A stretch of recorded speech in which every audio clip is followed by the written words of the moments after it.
You've been streaming for years. You know how it works. You understand the benefits. You avoid all the cord-cutting mistakes that others fall prey to. You know all there is to know about streaming TV, right? Maybe. Or maybe you're like our teenage child who just thinks they know everything.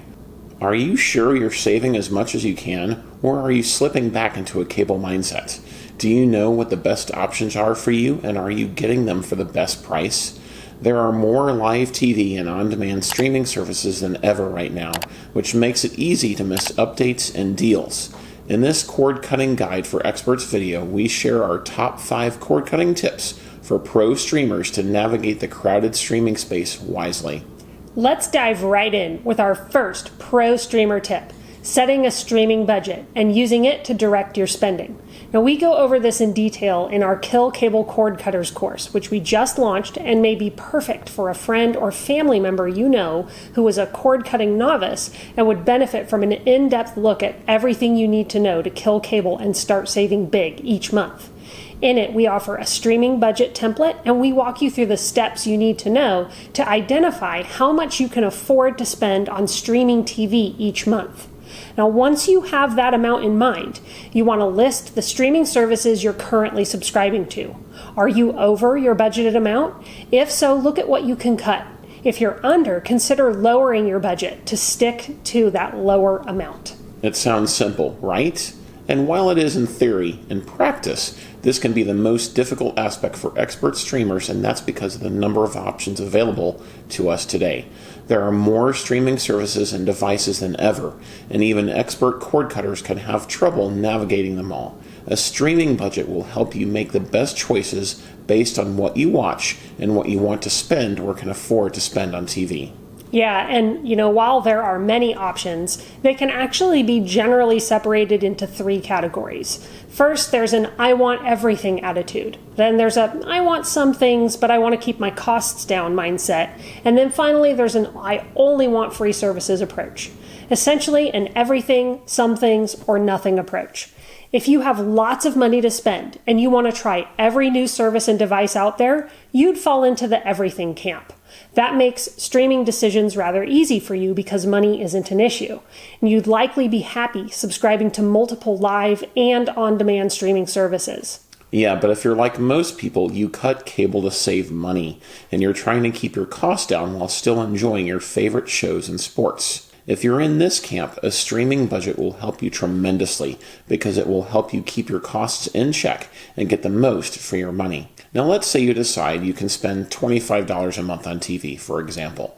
Write that number down and then fill in the various services you want to sign up for. Every quarter, look at your budget and consider how much you're watching each service you subscribe to. Is it worth the price? If not, ditch it for something else, but stick within your budget. Yeah, and if you fall into the third kind of streamer, where you don't want to pay for anything, free streaming services are your best friend. And that actually leads us right into our next pro tip: using free streaming services. Too many times, experienced cord cutters overlook free services. There are some good ones worth using. So often we think we have to pay for content that in actuality we can get for free. Your local library is a great resource for getting free movies and TV shows. So are free streaming services like IMDb TV, Pluto TV, and Tubi TV. Or news sites like NewsOn and film sites like FilmRise. Whatever niche of content you like, if you don't need to watch the latest shows and live sports and are okay watching older or more niche content, you can get it for free from one of the many free services available and never run out of things to watch. Now let's move on to our third tip: using an antenna or lowcast instead of a live TV streaming service to get your local networks. Many cord cutters go with a higher priced live TV streaming services like YouTube TV or Hulu Live because they think it's the only way to get local channels. That's simply not true. There are 2 excellent options for local channels, one of which, Lowcast, is free. Well, technically, Lowcast is a non-profit service that streams broadcast TV over the internet. While no payment is required, they do ask for a $5 per month donation to help them continue to bring their service to more cities. It is currently available in 24 cities that reach 36 markets at time of publication. While it's not yet available in Omaha, where we live, they are working to add cities all the time and currently cover more than half of the American population, which is nice to see. Cities covered by Locast include Atlanta, Boston, New York, DC, Orlando, Dallas, Chicago, Denver, Rapid City, Phoenix, and Los Angeles. If Locast is available where you live, just download the app or go to locast.org. Its app is available on Google Play, Roku, Fire TV, Apple Store, and much more, making it an excellent way to watch local channels without a live TV streaming service.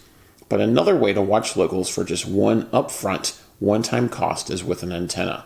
Antennas are very easy to set up and use. Heck, I can do it, as we cover extensively in our video on how to watch local channels without cable.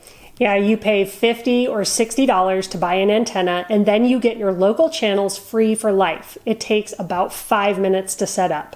Depending on where you live, you might need an outdoor antenna, but if you're in a large city, a small indoor one should be fine. It all depends on how close you are to your nearest broadcast tower, which you can find out by visiting the FCC site we link to below. Any station in green will come in great. Stations in yellow will also be pretty reliable. Stations in brown will be spotty.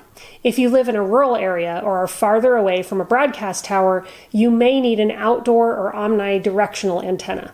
Now let's move on to a fourth pro streamer tip. Pair an antenna with on-demand services to save money. You already know the benefits of an antenna for getting your local channels. So, you need to ask yourself an important question. If you take your locals out of the live TV streaming service you subscribe to, do you still need it?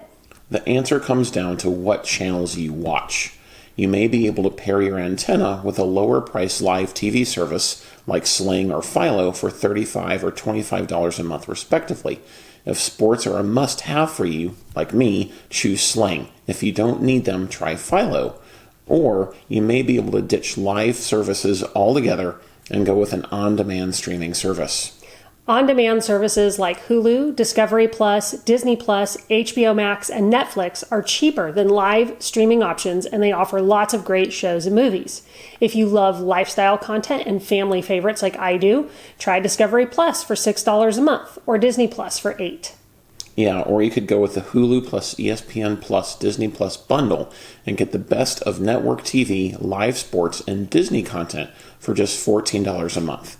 While it's not a replacement for ESPN, it is a well-rounded cord-cutting solution that could significantly reduce your monthly expense. If you aren't sure what the best option would be for you, take our free streaming service quiz to find your fit.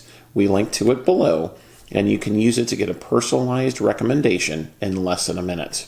Now let's cover our final pro streamer tip, ditching the cable mindset. Too many people, maybe just like yourself, cut the cord on cable, but they keep the cable mindset. Even for experienced streamers, it's easy to forget that you can pause, stop, or start a streaming service anytime. There's nothing tying you to any streaming service you sign up for. If at any point you need or want to change your service, switch to another one, or stop, you can and you should. When you've been streaming for years, it's easy to get lazy or forgetful about canceling services. You need to actively manage your streaming costs and needs and stick with that budget mindset. Otherwise, before you know it, you'll be back to spending as much as you did with cable and will have defeated the whole purpose you cut the cord for in the first place. Be a smart streamer and make sure you are always pushing to get the most value for your money. Well, that's it for this video. Let us know how long you've been streaming and what advice you have to cord-cutting newbies in the comments below. Don't forget to like, subscribe, and turn on notifications for our channel so you can receive all of our new cord-cutting content. We regularly film reviews that you'll find beneficial. Thanks for watching, and we'll see you in our next video.